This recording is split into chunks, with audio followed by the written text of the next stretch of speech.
మాధవ మనీషాలకు దగ్గరుండి పెళ్లి జరిపించిన బన్సీ ఆనందంలో కుటుంబ సభ్యులు. బన్సీ నిజంగానే మాధవ మనీషాలకు పెళ్లి జరిపించాడా? మాధవ జాతకం గురించి తెలిసి కూడా బన్సీ ఎందుకు ఇలా చేశాడు? ఈ పెళ్లికి మనీషా మనస్ఫూర్తిగా ఒప్పుకుందా? అసలు పొదరిల్లు సీరియల్ రాబోతున్నటువంటి ఎపిసోడ్స్లో ఏం జరగబోతుంది? టీవీలో కన్నా ముందుగా తెలుసుకోవాలి అనుకుంటున్నారా?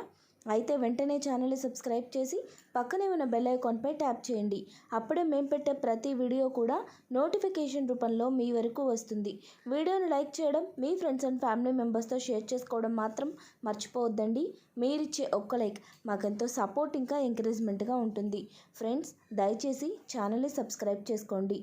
మాధవ అయితే గుడిలో ఉండడంతో మనీషా గుడికి వెళ్ళి భగవంతుడిని దర్శనం చేసుకున్న తర్వాత మాధవ అక్కడ ఉండడం చూసి బతిమలాడి ఇంటికి తీసుకువస్తుంది. బన్సీ ఇంటికి వచ్చిన తర్వాత మాధవ అక్కడ ఉన్నాడని చెప్పి మాధవ ఈ ఇంట్లో ఉన్నట్టు ఎవరికి కూడా చెప్పొద్దని మనీషా, మాధవ ఇద్దరు బన్సీని రిక్వెస్ట్ చేస్తారు. ఇక బన్సీ కూడా దానికి ఒప్పుకొని మాధవని తన ఇంట్లోనే ఉంచుకుంటాడు. ఇక మహాలక్ష్మి వాళ్ళకి బన్సీ ఏ విషయం చెప్పలేదు. మాధవి ఎక్కడ ఉన్నాడో తనకు తెలిసిందో లేదో అని చెప్పి మహాలక్ష్మి కాల్ చేయడంతో బన్సీ తడబడుతూ మాట్లాడడం మహాలక్ష్మి గమనిస్తుంది. మాధవ ఖచ్చితంగా బన్సీ వాళ్ళ ఇంట్లోనే ఉన్నాడు అని తనకు అర్థమైపోతుంది. ఇక చక్రిని వెంటనే అక్కడికి వెళ్ళి చూసి రమ్మంటుంది. మహాలక్ష్మికి అనుమానం వచ్చిన సంగతి బన్సీకి అర్థమవుతుంది. వెంటనే ఆ విషయాన్ని మాధవకు చెప్పడంతో మాధవ, నేను వెంటనే ఇక్కడి నుంచి వెళ్ళిపోవాలి, నేను ఇక్కడ ఉన్నట్టు వాళ్ళకి తెలిస్తే ఇక నన్ను ఇంటికి తీసుకువెళ్తారు, నన్ను ఇక్కడ ఉంచరు అని చెప్పి మాధవ కంగారు పడిపోతూ ఉంటాడు. దానికి బన్సీ, అలా ఏం వద్దన్నా, నువ్వు ఇక్కడే ఉంటావు, నిన్ను ఎవరూ తీసుకువెళ్ళరు అని చెప్పి తనకు మనసులో ఉన్న ఆలోచననైతే మాధవకి చెప్తాడు. నా చెల్లి మనీషాకి తన బావని పెళ్లి చేసుకోవడం ఇష్టం లేక ఇక్కడికి వచ్చేసింది. నీకు ఇష్టమైతే నువ్వు నా చెల్లిని పెళ్లి చేసుకొని ఇంట్లోనే ఉండొచ్చు అని బన్సీ అయితే చెప్తూ ఉంటాడు. దానికి మాధవ, నా జాతకం గురించి తెలిసి కూడా ఎలా మాట్లాడగలుగుతున్నావు అని బన్సీని అడిగితే దానికి బన్సీ, లేదన్నా, నేను ఇవన్నీ నమ్మను, కేవలం మనుషుల్ని, వాళ్ళ మంచి మనసునే నమ్ముతాను. నిన్ను మొదటి నుంచి చూస్తూనే ఉన్నాను, నువ్వు ఎలాంటి వాడివో నాకు తెలీదా? నీ అంత మంచివాడు నా చెల్లికి భర్త అయితే ఇంకా నాకు కావాల్సిందేముంది? దయచేసి ఈ పెళ్లికి ఒప్పుకో అని చెప్పి మాధవని రిక్వెస్ట్ చేస్తాడు. మనీషా కూడా వాళ్ళ మాటలు అర్థమై, అవును, నాకు మా బావని పెళ్లి చేసుకోవడం ఇష్టం లేదు, అతను చాలా దుర్మార్గుడు, ఎప్పుడు చూడు తాగొచ్చి ఇబ్బంది పెడుతూనే ఉంటాడు, అలాంటి వాడిని పెళ్లి చేసుకొని వాడికి భార్య అవ్వడం నాకు అస్సలు ఇష్టం లేదు. మీలాంటి మంచివారు నాకు భర్త అవుతాను అంటే ఇక నాకు కావాల్సిందేముంది? దయచేసి మా అన్నయ్య చెప్పిన దానికి ఒప్పుకోండి. నాకు మీరంటే చాలా మంచి అభిప్రాయం ఉంది. ముఖ్యంగా మీ కుటుంబం అంటే నాకు చాలా ఇష్టం. మీ కుటుంబంలోకి భాగం అవ్వడం నాకు ఇంకా అదృష్టం అని చెప్పి మనీషా కూడా మాధవని రిక్వెస్ట్ చేయడంతో మాధవ్ అయితే ఆలోచనలో పడతాడు.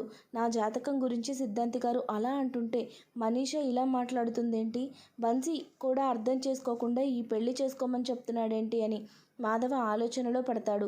మాధవ ఆలోచనను అర్థం చేసుకున్న బన్సీ అయితే, ఇక నువ్వేం మాట్లాడద్దు, నా మాట విను, లేదంటే నేను మహాలక్ష్మి గారికి ఫోన్ చేసి నువ్వు ఇక్కడే ఉన్నావని చెప్పేస్తాను అని అంటంతో మాధవ అయితే ఆ ఇంటికి వెళ్ళి వాళ్ళని ఇబ్బంది పెట్టడం ఇష్టం లేక, సరే ఈ పెళ్ళికి నేను ఒప్పుకుంటున్నాను అనేస్తాడు. ఇక మాధవ అలా ఒప్పుకోవడంతో బన్సీ ఇంకా మనీషా కూడా సంతోషపడతారు. బన్సీ అయితే గుళ్ళో మాధవకి మనీషాకి పెళ్లి ఏర్పాటు చేస్తాడు. ఇక గుళ్ళో మాధవ, మనీషా ఇద్దరూ కూడా పెళ్లి చేసుకోవడం గురించి తెలిసిన చక్రి వెంటనే మహాలక్ష్మికి చెప్పడంతో ఫ్యామిలీ మెంబర్స్ అందరూ కూడా అక్కడికి వచ్చేస్తారు. వాళ్ళందరూ రావడంతో మాధవ అయితే, నేను ఈ పెళ్లి చేసుకుంటుంది కేవలం మా ఇంటి నుంచి దూరం అవ్వడానికే. మనీషా చాలా మంచి అమ్మాయి, నేను మనీషాతో పాటు బన్సీ వాళ్ళ ఇంట్లోనే వాళ్ళతో కలిసి ఉండాలి అనుకుంటున్నాను అని చెప్తాడు. దానికి మహాలక్ష్మి అయితే, అలాగే పెద్ది, నీకు నచ్చినట్టే ఉండు, కానీ నువ్వు మాత్రం మా ఇంటికి శాశ్వతంగా దూరం అవ్వడానికి వీల్లేదు. ఆ ఇల్లు నీది, నువ్వు ఉండబట్టే మేమందరం ఉన్నాము. బృందావనంలో మాధవ లేకుండా ఎవ్వరూ ఉండలేరు కదా. సరే, ముందైతే ఈ పెళ్ళి కానివ్వండి, తర్వాత దీని గురించి మాట్లాడుకుందాము అని మహాలక్ష్మి కూడా చెప్పడంతో కన్నా ఇంకా కేశవ మహాలక్ష్మి వంక చూస్తూ ఉంటారు. దానికి మహాలక్ష్మి, ముందు మాధవకు పెళ్ళైన తర్వాత మనం బన్సీని ఒప్పించి అందరం కలిసి ఆ ఇంటికి వెళ్దాము, ఆ ఇంటికి కొత్త కోడలు కూడా వస్తుంది అని చెప్పి మహాలక్ష్మి చాలా సంతోషంగా చెప్పడంతో తన ఆలోచన అర్థమైన కేశవ, కన్నా, చక్రి అందరూ కూడా చాలా సంతోషపడతారు. ఇక దగ్గరుండి వాళ్ళిద్దరి పెళ్లి జరిపిస్తారు. అక్కడికే మాధవ వాళ్ళ అత్తయ్య, నాన్న, పెదనాన్న కూడా రావడంతో మాధవ అయితే వాళ్ళ ముగ్గురు కలిసి రావడం చూసి ఏంటి వీళ్ళ ముగ్గురు ఇంత ప్రశాంతంగా కలిసి వస్తున్నారు అని చెప్పి మహాలక్ష్మి చక్రీల వంక చూడగా వాళ్ళు కూడా నవ్వుతూ ఉంటారు. ఇక మాధవ అయితే వీళ్ళు కలిసిపోయారా, నా కోసం కలిసిపోయారా అని చెప్పి కొంచెం మనసులో ప్రశాంతంగా ఉంటాడు. కొంచెం సంతోషంగా ఉన్నప్పటికీ కూడా తన జాతకం గురించి తెలుసుకొని మళ్ళీ బాధపడుతూనే ఉంటాడు. ఆ ఇంటికి దూరం అవ్వాల్సి వస్తుంది, నా వాళ్ళందరికీ దూరం అవ్వాల్సి వస్తుంది అని చెప్పి మాధవ బాధపడుతూ ఉంటాడు. మాధవ బాధని అర్థం చేసుకున్న మహాలక్ష్మి అయితే అప్పుడే అక్కడికి ఒక పంతులు గారిని తీసుకొని వస్తుంది.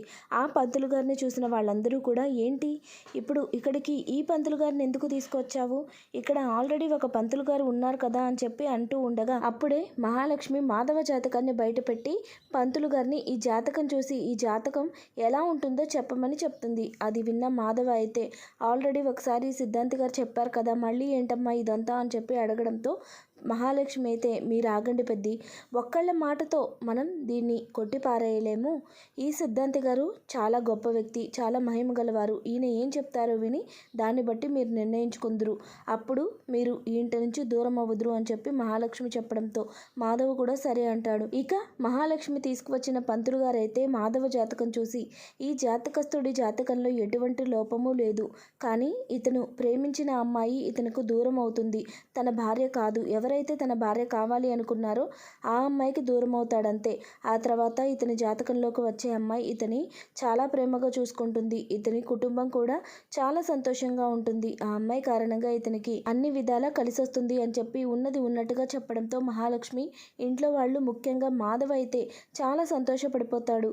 ఈ పంతులు గారు చెప్పిందంతా నిజమే, నా జీవితంలో గాయత్రి రావాలి అని కోరుకున్నాను, కానీ తను నా జీవితంలోకి రాకుండానే వెళ్ళిపోయింది, ఇప్పుడు నేను పెళ్లి చేసుకున్న మనీషా నా జీవితంలో సంతోషాలు తీసుకువస్తుంది అని పంతులు గారు చెప్తున్నారు. మరి అంతకుముందు చెప్పిన సిద్ధాంతి గారు ఎందుకు అలా చెప్పారు అని ఆలోచనలో పడడంతో మహాలక్ష్మి అంతకుముందు ఎవరైతే పెళ్లి చూపులకు వచ్చిన సిద్ధాంతి ఉన్నాడో ఆ సిద్ధాంతి గారిని కూడా అక్కడికి పిలుస్తుంది.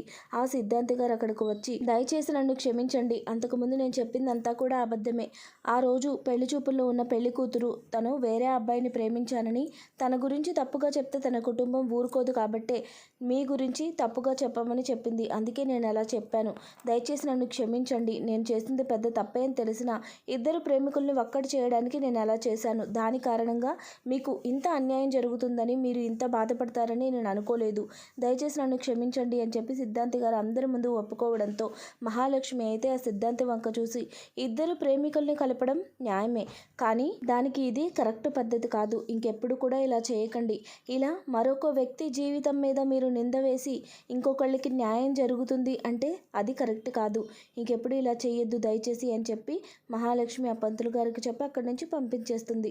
ఇక ఆ మాటలు విన్న మాధవ అయితే చాలా సంతోషపడతాడు, ఇప్పుడు నా జాతకంలో ఏ దోషం లేనట్టే కదా, నా కారణంగా మీకు ఎలాంటి ఇబ్బందులు రావు కదా అని చెప్పి చాలా ఆనందపడతాడు. ఇక మాధవ మనీషాని తీసుకొని స్వయంగా తన ఇంటికే దంపతులుగా రావడంతో ఇంట్లో వాళ్ళందరూ కూడా చాలా సంతోషపడతారు. ఈ విధంగా పొదరిల్లు సీరియల్ రాబోతున్నటువంటి ఎపిసోడ్స్లో అయితే జరగబోతుందండి. వీడియో నచ్చినట్లయితే తప్పకుండా లైక్ చేయండి, ఛానల్ని సబ్స్క్రైబ్ చేసుకోండి.